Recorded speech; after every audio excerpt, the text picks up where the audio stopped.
Hello friends, नमस्कार, सत श्री अकाल, सलाम। This is Amit Kapoor.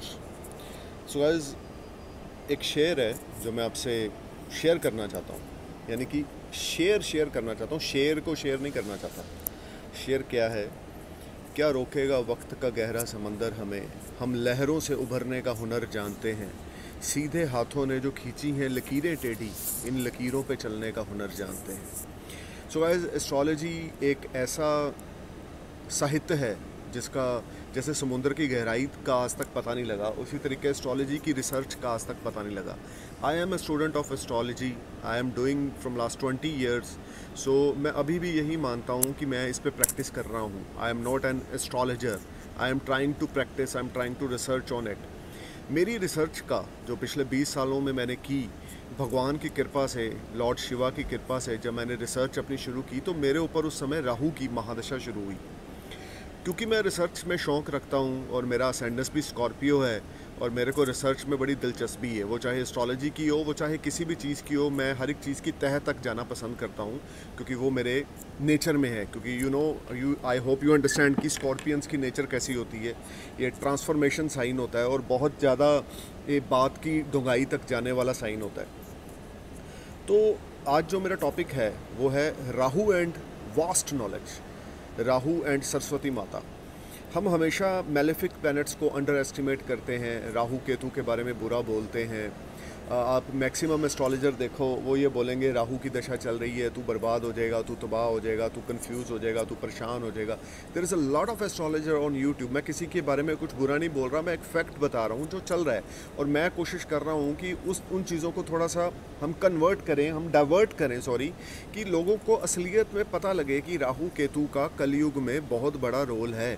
Rahu Ketu is not a ordinary planet. They may be shadow planet, that I agree, but the role they play in Kali Yuga on humans, that is beyond your thought, that is beyond your thinking. So today is my video is about Rahu and vast knowledge. What I observe, Rahu को हम सरस्वती माता के रूप में लेते हैं। सरस्वती माता यानी कि ज्ञान की माता। राहु वाणी भी है, राहु आपकी टंग भी है, आपकी जुबान भी है। तो मैंने देखा है जिन लोगों के ऊपर राहु की दशा चलती है ना, उनको एस्ट्रोलॉजी में बड़ी रुचि होती है। आप बिलीव नहीं करेंगे, अगर मैं दिन में 10 हॉरोस्कोप देखता हूँ या 5 हॉरोस्कोप देखता हूँ या 7 हॉरोस्कोप देखता हूँ, उनमें से 80-70% हॉरोस्कोप्स के लोग आते हैं जिनके ऊपर राहु की महादशा चल रही होती है। क्यों? क्योंकि राहु सरस्वती है और सरस्वती हमेशा ज्ञान बांटती है। अगर बर्थ प्लेस में राहु वेल प्लेस्ड है, मैं दोबारा आज रिपीट करूंगा, अगर आपकी कुंडली में राहु अकेला है, अकेले का मतलब first house, fifth house, ninth house, third house, sixth house, 10th house और 11th हाउस, उपचय भाव और त्रिकोण में अगर राहु अकेला है तो ये आपको बड़ी वास्ट नॉलेज देगा जो एस्ट्रोलॉजी से भी जुड़ी हो सकती है, जो मंत्र साधना से भी जुड़ी हो सकती है, तंत्र मंत्र से भी जुड़ी हो सकती है।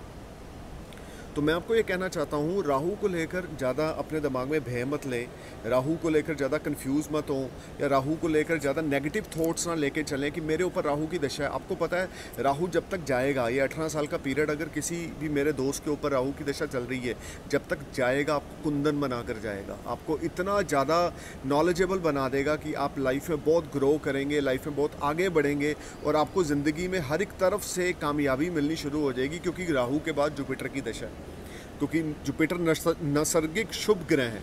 उसी तरीके से राहु को अगर हम देखें, इसका कोई अस्तित्व नहीं है, लेकिन शैडो प्लैनेट के 2 तरह के रूप होते हैं, या तो बहुत अच्छा या तो बहुत बुरा। अगर आपके बर्थ चार्ट में Rahu placed alone in first house, fifth house, third house, sixth house, 9th house, 10th house और 11th house, believe me, you will achieve lot of milestone in Rahu mahadasha. No need to worried about anything। आपके ऊपर debts हैं, आपके ऊपर परेशानियां हैं, रास्ते अपने आप बनते जाएंगे, मंजिल की ओर आप अपने आप बढ़ते जाएंगे। बस आपका काम होगा हार्डवर्क करना, एफर्ट करना, स्ट्रगल करना, क्योंकि राहु को ये सब पसंद है। राहु ये कभी नहीं चाहता कि आप अपने कमरे की स्विच ऑफ करें लाइट और सो जाएं, सुबह उठते ही तैयार होकर सो जाएं, ऑफिस ना जाएं, काम ना करें। राहु चाहता है डू योर बेस्ट, अच्छा करो, बुरा करो, करते जाओ, रुको नहीं, अपने आप को रोको नहीं। राहु की दशा है, घबराने की ज़रूरत नहीं है, क्योंकि राहु की दशा आपको एक ऐसी नॉलेज देगी। अगर आपके बर्थ चार्ट में राहु वेल प्लेस्ड है, जिसके लिए दुनिया मरती है। गीता में भगवान श्री कृष्ण ने कहा है कि धरती पर नॉलेज और ज्ञान से बड़ा कोई भी धर्म नहीं है। मैं हिंदू, सिख, मुस्लिम को नहीं मानता, मैं सिर्फ एक चीज़ को मानता हूँ, इंसानियत को और ज्ञान को। ज्ञान का कोई नाम नहीं है। ज्ञान ना मुसलमान के साथ है, ना हिंदू के साथ है, ना सिख के साथ है। ज्ञान ज्ञान है।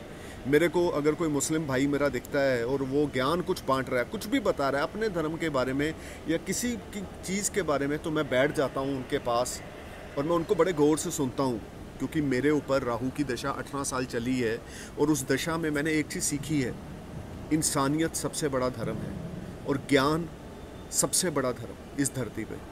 आप मुस्लिम हो, आप हिंदू हो, आप सिख हो, आप गुरुद्वारा जा रहे हो, आप मंदिर जा रहे हो, मस्जिद जा रहे हो, वो वैल्यू नहीं रखता। वैल्यू रखता है कि आपकी आत्मा भगवान के साथ कितनी जुड़ी हुई है, आपकी आत्मा की प्योरिटी कितनी है। और इन सब चीज़ों में कौन सा प्लैनेट हेल्पफुल है? राहु आपको बताएगा कि आप कितने ज़्यादा धर्म कर्म से जुड़ सकते हो या नहीं। आपने बहुत सारे लोगों को देखा होगा, क्योंकि राहु फॉरनर है, एक फॉरनर प्लैनेट है एस्ट्रोलॉजी में।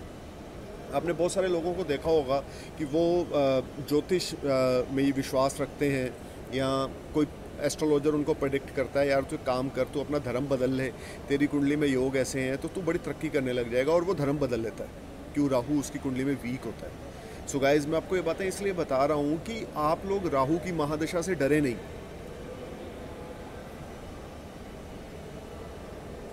बल्कि राहु जो प्लैनेट है ये स्पिरिचुअलिटी का प्लैनेट है, आध्यात्मिक का प्लैनेट है।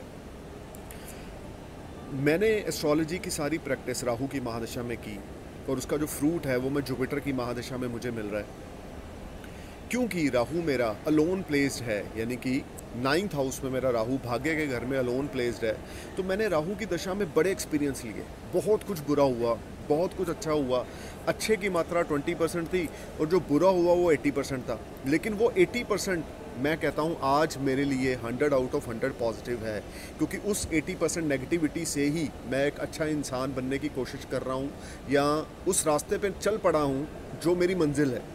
राहु आपको बताएगा कि आपके अंदर जो कमियां हैं हमने उसको कैसे सुधारना है। अगर आपके बर्थ चार्ट में वेल प्लेस्ड है, आपकी लाइफ के जो अपने एक्सपीरियंस होंगे, आप वही एक्सपीरियंस जब लोगों के साथ शेयर करेंगे और वही एक्सपीरियंस को दिमाग में रख के अपनी लाइफ को आगे बढ़ाएंगे जुपिटर की दशा में, तो आपको बहुत ग्रोथ मिलेगी। आप बिलीव माने, planets play a biggest role. Every planet watching us, every planet watching every human on this earth. You may believe or not, that is not my concern. आप मानो या ना मानो वो आपकी सोच है, आपका दिमाग है, आपका थिंकिंग लेवल है। बट मेरा ये मानना है without planets we are zero. Without planets जो भी हो रहा है इस धरती पे, इस कलयुग में या सतयुग में भी जो हुआ या द्वापर युग में भी जो हुआ, त्रेता युग में जो हुआ, ये सब प्लैनेट्स की माया रची हुई है जो भगवान शिव ने प्लैनेट्स की स्थापना करी। चलो हम भगवान शिव का नाम नहीं लेते, जिस भी शक्ति ने, जिस भी डिवाइन ग्रेस ने इन प्लैनेट्स की स्थापना करी, वो इस चीज़ को बनाकर करी कि धरती का बैलेंस ना बिगड़े। अगर बुरे लोग हैं तो अच्छे भी हैं जो आपको राहु की दशा में मिलेंगे, लेकिन राहु की दशा में अगर आपका राहु वेल प्लेस्ड है तो आपको अच्छे लोग ज़्यादा मिलेंगे। और अगर राहु की दशा में आपका राहु वेल प्लेस्ड नहीं है, सूर्य के साथ प्लेस्ड है या चंद्रमा के साथ प्लेस्ड है या मंगल के साथ प्लेस्ड है, तो राहु की महादशा में आपको बुरे लोग ज़्यादा मिलेंगे, बैड एक्सपीरियंस ज़्यादा रहेंगे। You will be under tension, you will be under depression, आपके ऊपर कर्ज हो जाएगा, आपके अपने अपना साथ छोड़ देंगे क्योंकि उनको आप पे ट्रस्ट नहीं होगा। ये राहु है अगर आपके चार्ट में वेल प्लेस्ड नहीं है या अच्छे नक्षत्र में नहीं है। सो गाइज, दुनिया जाए भाड़ में, कोई आपका साथ दे या ना दे, आप अपने टारगेट्स पे खड़े रहें। कभी भी किसी से डरना नहीं लाइफ में। राहु की दशा है, ये आपको बहुत डराएगी। अगर राहु वेल प्लेस्ड नहीं है तो आपके अंदर फोबिया पैदा हो जाएगा, आपके अंदर कॉम्प्लेक्स पैदा हो जाएगा और आप डिप्रेशन में चले जाओगे जब तक राहु में चंद्र, राहु में मंगल आएगा। लेकिन आपको डरना नहीं है, आपको अपना बेस्ट करना है। आपको पता है गुरु द्रोणाचार्य ने, मैं अपने बहुत सारे वीडियो में ये बात बता चुका हूँ क्योंकि इससे कुछ सीखने को मिलता है। गुरु द्रोणाचार्य ने अर्जुन से पूछा कि हे अर्जुन, मैंने तो तेरे को ये विद्या सिखाई नहीं कि तूने मछली की आँख पे तीर कैसे मारा बिना देखे हुए। पानी में मछली को देखकर उसकी आँख पे तीर मारा अर्जुन ने। तो अर्जुन ने आगे गुरुजी को एक रिप्लाई दिया कि गुरुजी, आपने मुझे एक विद्या सिखाई थी, वो थी फोकस करने की। तो मैंने मछली की आँख को फोकस किया, सिर्फ फोकस किया, तो मेरा कहने का मतलब ये है, राहु की दशा में सिर्फ अपने टारगेट्स को फोकस करें और अपने नियरेस्ट एस्ट्रोलॉजर से कंसल्ट करें कि आपके बर्थ चार्ट में राहु की प्लेसमेंट क्या है। मैं बार बार अपने वीडियो में बोल रहा हूँ, आप किसी भी एस्ट्रोलॉजर से कंसल्ट करें, उनसे पूछें अगर आपके ऊपर राहु की महादशा है तो where Rahu placed in your birth chart, which type of position, which type of condition Rahu in your birth chart. If you have a good Rahu, मैं फिर दोबारा समझाना चाहूँगा आपको, अगर आपका Rahu first house, third house, fifth house, sixth house, ninth house, 10th house और 11th house में प्लेस्ड है, यानी कि उपचय भाव और त्रिकोण में प्लेस्ड है, अकेला, alone, without any conjunction, without any malefic और fiery planet aspect, I mean to say without any benefic planet aspect or without any fiery planet aspect. Believe me, in Rahu Mahadasha you will be top, you will be sky high, and you learn astrology automatically. You learn a lot of knowledge. Not only astrology, you may go in tantra mantra, मंत्र साधना। आप बैठ रहे हो, भक्ति कर रहे हो, आप बहुत ज़्यादा भक्ति कर रहे हो कि आपको साक्षात कलयुग में प्रभु के दर्शन हो गए, भगवान श्री कृष्ण, भगवान श्री राम आपके सामने आकर खड़े हो गए। कलयुग में अगर हम थोड़ी देर के लिए भी भक्ति कर देना तो भगवान तैयार है हमें दर्शन देने के लिए, पर चीज़ है हमारे पास टाइम ही नहीं है भक्ति करने के लिए, भगवान से मिलने के लिए। ये हमारी प्रॉब्लम है क्योंकि हम ह्यूमंस हैं। So guys, I hope you are not boring with my video. Stay strong, stay positive, and if you have a Rahu mahadasha then it means you learn a lot of good things in 18 years and you will become a diamond when Rahu Mahadasha will finish. And take care yourself. We'll meet with another astrological video update and keep watching my channel Astrologer Amit Kapoor. Namaskar, Sat Sri Akal, Salam, Jai Hind, Mera Desh Mahan.